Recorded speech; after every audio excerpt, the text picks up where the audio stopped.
All right, so what is inflation? Now, before I get started, I just want to say this is going to be my definition. No Webster dictionary or anything like that. And the reason why I say that is because whenever I start talking about financial literacy things and things related to finance, I always like to speak in my own voice, just to make it more relatable for everyone. So yeah, here's the way I view inflation. Inflation is basically when the value of your money decreases, right? Not necessarily the exact number itself, but I would say like what we call the purchasing power, if you will. And so, what do we mean by purchasing power? Literally, what you would be able to purchase, right, with said amount of money. So, think of it this way, right? $1,000 5 years ago, or even 10, 15, 20 years ago, is not the same as $1,000 today. Again, the numbers are the same, right? $1,000 right now versus $1,000 10 years ago, right? If someone gave you 10 $100 bills today versus someone gave you 10 $100 bills 10 years ago, the number of 1,000 is the same, right? But you would not be able to purchase the same amount of things with that $1,000 10 years ago versus today, right? So that's kind of how inflation can be perceived. So as time progresses, right, certain things in the economy tend to increase in price, right? If you think about a gallon of milk, gas, food, clothes, right? These are things that if you think just again 10 years ago how much gas was or a gallon of milk was, you know that it's a lot higher today than it was back then. And so things don't naturally tend to go up immediately. But again, over time, as we continue to go through life, things slowly but surely go up in price. So when it comes to inflation, right, let's provide a little bit of an example. Let's say you pulled up to a McDonald's 10 years ago, right? And you went in there with $3. And with that $3, you were able to get a dollar fry, a dollar burger, and a dollar drink, right? All for $3, right? You fast forward 10 years later to today, and you walk into that same McDonald's, right, with $3. Now, because the price has changed, right? Let's say a burger, just for example, you feel me, was $1.50, a drink was $1.50, and a fry was $1.50. You now, with that same $3, would not be able to purchase, right, the same amount of products as you did 10 years ago. And that's because of inflation. Again, in that example, things have gone up over time. So even though, right, you have that same $3 physically, right, you have the actual currency itself, because the price has gone up in those specific products, you're no longer able to purchase. Remember, I mentioned purchasing power, right? You're no longer able to purchase, okay, the same amount of products as you once were a decade ago. And like the biggest way to battle inflation is through investing, right? Investing gives your money a chance to grow. Because when you think about inflation, right, it's pretty much a guaranteed loss. When you start to consider, obviously, a lot of investments do have their risk, but at the same time, it's a no-brainer that you will probably lose value in your money if you don't invest. So at least, allowing your money to kind of work for you in a way is a way to battle inflation. And like putting all of your money into like a savings account that gives you, let's say, like 0.01% interest, can be kind of dangerous. Again, when you think about how inflation works over time, I'm not going to say like the exact statistics when it comes to inflation, but if a savings account is 0.01%, right, and all of your money is in there versus inflation, right, which may be higher than 0.01% or whatever, you start to think mathematically which one is a better route, right? Keeping all of your money, okay, in a savings account that may not be giving you a lot of interest, if any interest at all, or thinking and considering about investing. Now, as I mentioned before, right, investments do have their risk. It's not always pretty, but at least it gives you an opportunity and a chance, for your money to grow. When you think about inflation over time, right, you lose that purchasing power if you just keep it in a place where it's not growing at all. And I would say too, though, like saving for like maybe like a car or a house, or like having an emergency fund is definitely different in terms of like, prioritizing having cash in a savings account, because at least, you have a goal with it. You have some sort of plan as to why someone would be that, cash heavy, and decide to keep their money in a savings account, because that's I would say like the biggest benefit of having a savings or a checking account, or at least, majority of your funds in there, is that it is for the most part guaranteed cash, right?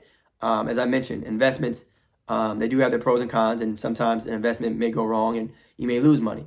But if someone were pressed to, have a specific goal in mind as to why they want it to be just cash, savings account can be pretty useful. But even still, though, like depending on how long you've been saving for something, inflation, is still a real thing. Inflation still can, take a lot of value away from the actual physical currency that a person may have. And at this point, when it comes to inflation, I mean, like you low-key don't even have a choice but to invest.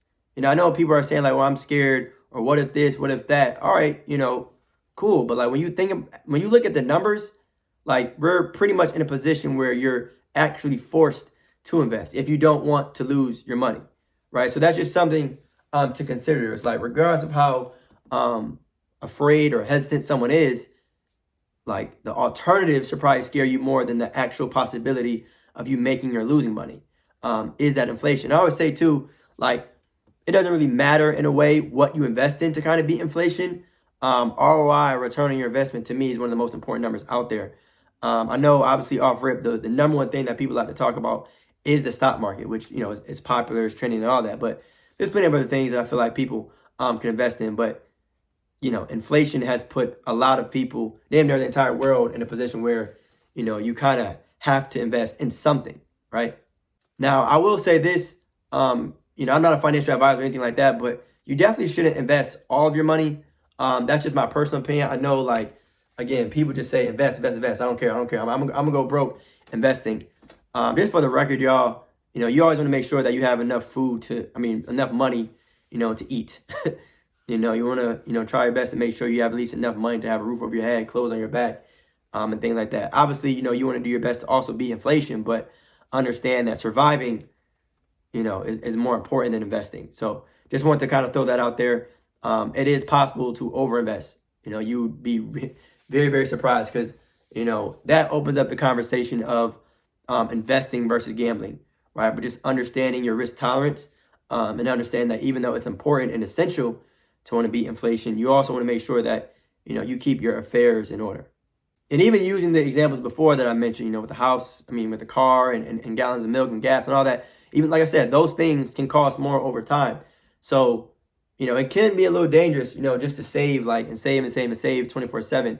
Obviously, no one should be spending money recklessly, I guess. But at the same time, if someone were a person that just like, all right, I'm going to save my money for eternity. I'm not going to invest ever. I'm just going to keep my money in a savings account and just get this, this little 0.01% interest.